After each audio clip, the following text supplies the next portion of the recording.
Salut, c'est Lex pour Animare. Alors Animare TV, c'est la chaîne des métiers de l'animation. Si ça t'intéresse et que c'est pas encore fait, abonne-toi si tu veux rien rater sur cette chaîne. Dans cette vidéo, je vais t'expliquer comment j'en suis arrivé à créer Animare. Et juste avant de te parler de ça, je voulais te dire qu'à la fin de cette vidéo, je vais te parler de la page Facebook d'Animare dans laquelle j'ai prévu un premier sondage pour toi, mais je te reparle à la fin. Comment est-ce que j'en suis venu à créer Animare? Alors pour trois raisons principales. Alors tu vas peut-être trouver que je mets un grand coup de pied dans la fourmilière avec chacun de ces constats, mais c'est pas grave.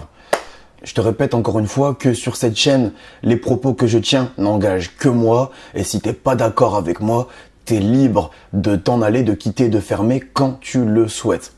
En attendant, premier coup de pied dans la fourmilière. Le problème, je me suis rendu compte de par mon expérience. Si tu veux connaître mon parcours, je te propose d'aller regarder la vidéo que j'ai faite et qui présente la chaîne Animare TV et qui te permettra d'en savoir un peu plus sur moi aussi. Mais donc, ce que moi j'ai remarqué dans mon parcours, dans l'animation, c'est que je suis désolé de le dire, mais c'est un constat, c'est un fait. Il y a beaucoup trop de branleurs dans l'animation. Et les branleurs, je pense qu'il y en a deux catégories. La première catégorie, c'est les branleurs volontaires. Donc, c'est-à-dire ceux qui vont encadrer des séjours, non pas en pensant au public qu'ils vont encadrer, mais en pensant à leur propre gueule.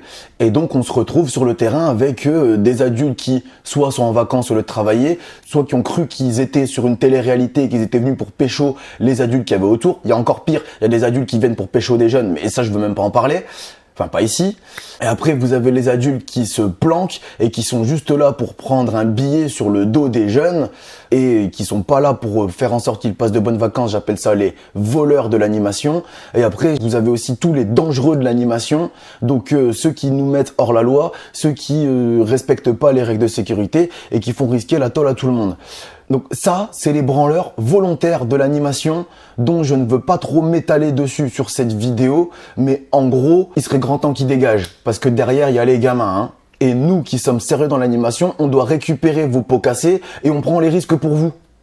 Et donc précédemment, je te parlais des branleurs volontaires et ensuite, je te parlerai aussi des branleurs mais involontaires. Et alors là, on rentre dans une complète autre catégorie parce que ce que j'appelle un branleur involontaire, c'est quelqu'un qui va nous foutre la merde sur le terrain, mais qui, au fond de lui-même, a la volonté de bien faire quand même, qui a bien compris qu'il était venu pour travailler et qui a la volonté de bien faire. Maintenant, c'est pas forcément super bien fait, mais il y a la volonté de bien faire à la base, qui est complètement différent, ce qui n'existe pas chez les branleurs volontaires. Et donc, pour moi, les branleurs involontaires sont tout à fait pardonnables, à pardonner, et j'estime que, vu le nombre de branleurs volontaires qu'il y a à côté d'eux, si on ne fait pas en sorte que les branleurs involontaires acquièrent de la ressource pour ne plus l'être, ces personnes-là vont soit rejoindre le camp des premiers, et bon ben là voilà, ou alors c'est des personnes qui avaient envie de l'animation, qui avaient compris pourquoi elles étaient là, mais elles vont se retrouver juste complètement dégoûtées, et on va les perdre alors qu'on est en manque de personnes sérieuses. Oui, on est en manque de personnes sérieuses sur le terrain, oui, vraiment. Et donc en fait, le mot branleur involontaire n'est pas très approprié. Ce qu'il faudrait plutôt dire, c'est personnel en manque de ressources. Parce que je peux comprendre que la ressource sur l'activité, t'en es pas beaucoup et que peut-être même que t'es mal été formé à ce niveau-là. Je peux comprendre aussi que sur la vie quotidienne, ce soit quelque chose à laquelle on ne t'avait pas assez préparé ou tu n'as pas assez de ressources, tu n'as pas assez de billes techniques. Sur la vie collective, pareil, je peux même comprendre que sur les trois à la fois, tu aies des difficultés et des lacunes. Maintenant, pour moi, à partir du moment où tu as la volonté de bien faire dans le but final, que ce soit pour le bien-être du public que tu vas encadrer, quel que soit ton poste, anime, assistant sanitaire, adjoint, directeur, directrice, moi j'estime que si je peux te donner du savoir, de l'aide sur les notions d'activité, vie collective et vie quotidienne, si c'est toujours un peu flou pour toi, tu peux aller regarder la vidéo que j'ai faite à ce sujet-là, elle est très bien faite. Elle répond à la plupart des questions que tu peux te poser sur qu'est-ce que c'est que ces trois choses-là. Et donc moi, les personnes qui ont déjà travaillé avec moi le savent, quand je tombe sur une personne qui, même si elle nous met en difficulté, mais qu'elle a la volonté de bien faire pour le public qu'on va encadrer, moi je mets tout à sa disposition pour lui fournir de la ressource. C'est exactement ce que je suis en train de faire. Donc ça, c'était le premier point. Deuxième coup de pied dans la fourmilière. Il y a un problème avec les diplômes dans l'animation, avec les diplômes et les brevets. Clairement, le BAFA, le BAFD, c'est trop court. Ce n'est pas en, j'arrondis, mais ce n'est pas en une semaine de base, 15 jours de stage pratique et encore une semaine de perf, plus encore 15 jours de stage pratique pour les BAFD.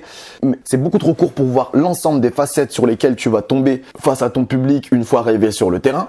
Et donc, je trouve ça aussi tout à fait normal derrière qu'on arrive avec des personnes soit qui ont mal été formées, qui n'ont pas assez de ressources, ou soit qui n'ont pas compris où elles avaient mis les pieds et qu'elles avaient des putains de responsabilités entre les mains. Je pense que ça vient aussi du fait que ces formations BAFA, BAFD qui sont les plus répandues dans l'animation sont trop courtes. Alors, je peux comprendre aussi que si on les rallongeait, ce serait un budget en plus pour bien sûr les stagiaires qui passent les formations. Ce serait aussi un budget en plus pour créer des équipes de formateurs de qualité. Ce serait aussi un budget en plus pour les hébergements, pour les structures d'accueil des formations et après pour tout ce qui s'ensuit, les contenus. Je comprends tout à fait. Enfin voilà, mais personnellement, je trouve que c'est trop court. Beaucoup trop court. Quand on est sur le terrain, on s'en rend bien compte que quand on est passé au BAFA ou au BAFD, on a vraiment vu la partie émergée de l'iceberg. Il y a tout le reste derrière qui nous attend. Ça, c'est pour ce qui était des brevets délivrés dans l'animation. Donc le BAFA, le BAFD, qui sont pas des diplômes professionnels. J'en ai déjà parlé un petit peu dans la vidéo où je présente le BAFA et je pense que je reviendrai encore une fois sur une autre vidéo dessus pour bien faire la différence entre volontariat et professionnalisme. Et après, on a aussi ce qu'on appelle les diplômes professionnels de l'animation, donc qui nous délivrent une carte professionnelle. Donc les BAPAD, BPGEPS, DEGEPS, DESGEPS, tout ça, bref. Donc il y a des diplômes professionnels de l'animation, mais clairement, ce sont des formations qui sont trop chères. Et donc du coup, par rapport à leur prix, donc ce sont des formations qui sont très rédhibitoires pour la plupart des animes qui voudraient même se professionnaliser. Quand ils voient le prix et le temps que ça prend, le temps c'est pas mal parce que c'est de la formation, c'est vrai, c'est sur un an et demi, 2 ans. Donc voilà, mais quand on voit le prix, quand ça coûte aux alentours des 5 000 € la formation, c'est pas tout le monde qui a les moyens de se payer une formation à ce prix-là, surtout sachant ce qu'on gagne dans l'animation. Les contrats CE, mais bon, j'en parlerai dans une autre vidéo, ça aussi, mais bon, c'est une autre histoire. En plus de ça, je pense qu'on parle de brevet d'animation volontaire, qu'on parle de diplôme d'animation professionnelle. Moi, je pense que ce n'est pas le BAFA qui fait l'anime, ce n'est pas le BFD qui fait le directeur et ce n'est pas le BP qui fait le professionnel. Dans chacun de ces cas-là, on peut voir des personnes qui ont été brevetées ou diplômées et on se dit « Waouh, mais what the fuck, mais qu'est-ce que tu fous là? Comment est-ce qu'on t'a donné ton diplôme? Comment est-ce qu'on t'a donné ton brevet ?» Et à côté de ça, on peut se retrouver avec des personnes qui sont passées par aucun cursus de formation et qui déboîtent. Elles déboîtent. La seule différence qu'il y a entre les deux, c'est que les personnes qui déboîtent, elles ont compris où est-ce qu'elles ont mis les pieds, elles ont compris leurs responsabilités et elles mettent tout en œuvre pour travailler de manière professionnelle même si elles n'ont qu'un brevet. Et puis donc on arrive au troisième coup de pied dans la fourmilière. Je trouve aussi personnellement que au-delà du fait qu'il y ait des branleurs, au-delà du fait que les formations soient trop courtes ou trop chères, on se retrouve aussi, quand on prend l'animation sérieusement, à vouloir renouveler sa ressource aussi, parce que sinon on finit par tourner en rond, et je pense que tu vois de quoi je parle si ça fait quand même un petit moment que tu es dans l'animation. Et du coup, quand on n'a plus accès, quand on n'est plus en formation dans un centre, ce qu'on fait, il y a 2 façons d'obtenir de la ressource.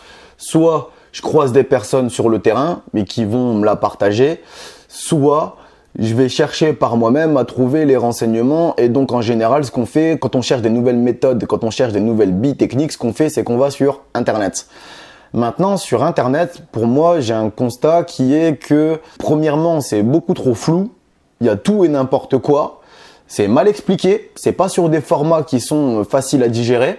Et en plus de ça, c'est trop centré pour moi. Je trouve que c'est beaucoup trop centré sur l'activité. On occulte complètement les côtés vie collective et vie quotidienne qui sont aussi très très très importants dans l'animation et qui prennent plus de temps que l'activité tout au long de la journée. Donc voilà, je trouve que c'est un peu du contenu indigeste. Et moi, ce que je voudrais faire, justement, c'est apporter de la ressource aussi en activité, mais en plus sur de la vie quotidienne et sur de la vie collective. Et que pour toi ce soit digeste et que ce soit pas quelque chose où tu arrives devant et tu t'arraches les cheveux et tu lui dis bon maintenant si t'accroches pas avec ma personne ça risque d'être compliqué. Bon.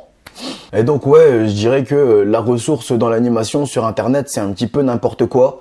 Quand t'es pas formateur comme j'ai pu l'être dans un centre de formation bien affilié, c'est des fois compliqué d'accéder à de nouvelles ressources de qualité. Et donc bon, j'ai bien conscience que je vais pas me faire que des copains avec ces 3 coups de pied dans la fourmilière que je viens de balancer, mais je m'en tape parce que quelque part j'y crois à ce que je suis en train de dire.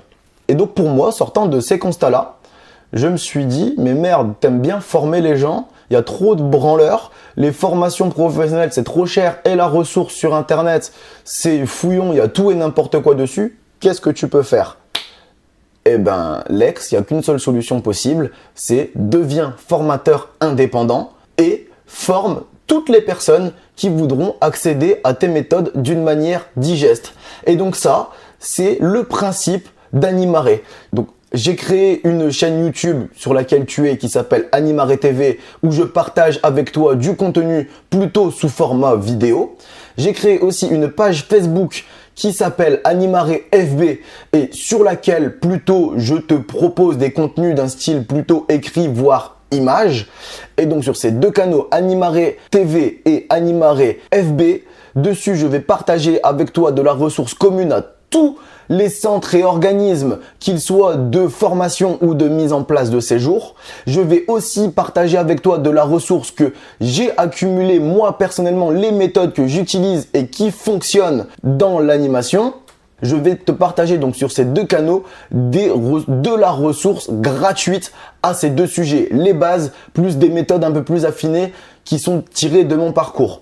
Ce que je vais faire aussi pour toi, si ça t'intéresse d'aller plus loin dans les méthodes que je te propose tirées de mon propre parcours et de ma propre expérience personnelle, si ça t'intéresse, je vais te proposer de te rediriger vers la médiathèque Animare où dessus, pour une somme modique, tu pourras récupérer des méthodes que j'utilise et que je mets en place et que par contre, tout le monde n'aura pas vu qu'elles ne seront pas gratuites celles-là. Et ce que je vais faire aussi, c'est que je vais sur ces différents canaux te proposer différents sondages pour que toi aussi tu puisses me proposer des sujets ou des méthodes à aborder sur les différents canaux Animare pour que je puisse t'apporter de la ressource derrière. Pourquoi? Parce que je pense moi que, tu verras dans les autres vidéos, mais autant qu'un jeune doit être auteur, acteur de son séjour, un adulte membre d'équipe pédagogique doit être auteur, acteur de l'encadrement qu'il est en train de proposer à son public, et quelqu'un qui est en train de se former, comme je pense que c'est ce que tu es en train de faire aussi si tu es sur cette chaîne, tu continues ta formation avec moi, tu dois être auteur et acteur de ta formation. Donc qu'est-ce que ça veut dire? Ça veut dire que tu vas pouvoir choisir des sujets que derrière par la suite je vais pouvoir traiter et t'apporter de la ressource dessus, basé par rapport à ces sondages que tu auras remplis ou pas, c'est pas grave, je m'appuierai dessus quand même. Et donc en parlant de sondage, il y a un premier sondage qui est apparu sur la page Animare FB. Donc tu vas sur Facebook, tu tapes Animare, tu vois il y a écrit là sur la chaîne Animare TV, tu tapes exactement la même chose sauf que TV tu remplaces par FB. Et donc tu vas tomber sur la page d'Animare FB où il y a la même photo de présentation que sur cette chaîne Animare TV et dessus il y a un sondage. Je t'invite à aller le voir, je t'invite à aller y répondre. Je m'appuierai déjà dessus pour te proposer de la ressource dans un avenir assez proche. Aussi, les liens vers les différents canaux d'Animare sont dans les descriptions de toutes les vidéos, donc n'hésite pas à aller faire un tour aussi si tu le veux. Et si tu es encore en train de m'écouter parler là tout de suite, je te rappelle de t'abonner à cette chaîne si c'est pas toujours fait et qu'elle te plaît, sinon ça sert à rien. Mais sinon, tu vas finir par rater pas mal de choses parce que les contenus d'Animare se remplissent logiquement toutes les semaines. Et si tu comptes poursuivre ta formation avec moi, je te dis à bientôt dans les prochaines vidéos sur la chaîne Animare TV.